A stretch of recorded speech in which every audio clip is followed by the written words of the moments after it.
In this lecture module, we want to briefly review a few other terms describing specific states of a neuron as a preliminary to our discussion of action potentials from their initiation to their completion. So we'll want to talk about what depolarization is, what hyperpolarization is, specifically what an action potential is, refractory periods, and finally spiking frequencies. Now, a neuron's potential can be pushed in either direction from its homeostasis resting potential of about -65 millivolts. When that potential is decreased, that is, when the net difference measured from the inside to the outside of that polarization goes from -65 to something smaller like -60. That's said to be an excitatory change in membrane polarity. Specifically, it's called a depolarization. Depolarizations are excitatory. They reflect a decrease in the net negative membrane potential. In contrast, inhibitory changes, that is, changes that increase the negativity between the inside and the outside, are called hyperpolarizations. An increase in the negative polarity, say from -65 to -80 millivolts, would be an inhibitory or hyperpolarization of the neuron.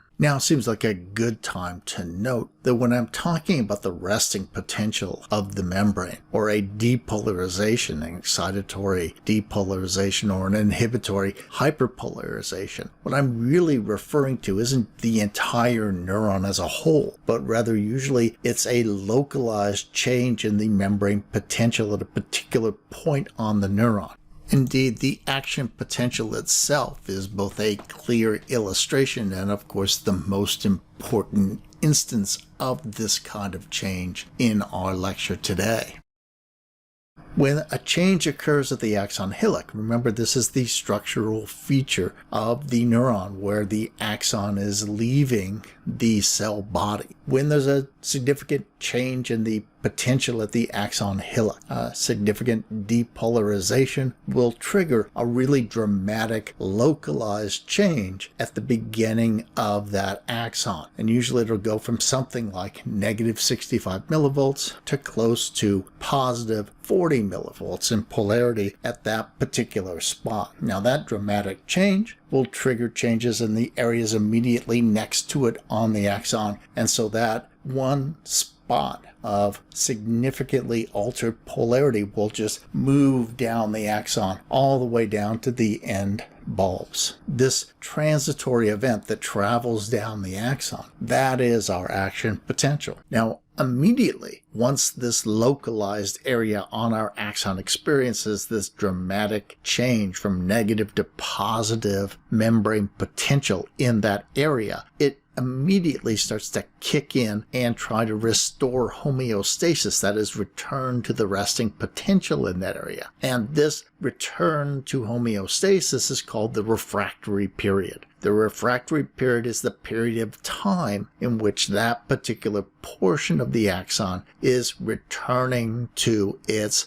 homeostasis resting potential again. And during that time, the neuron cannot initiate another spike in that area. This means that there's a limit to the number of spikes that an individual neuron can have in any given second. Spiking frequency, therefore, refers to the number of possible spikes during any given second. The upper limit is probably about 500 a second, though neurons generally don't even come close to that rate. Peripheral neurons tend to have a limit of about 20 spikes a second. Most brain neurons have limits between 200 and 300 spikes per second.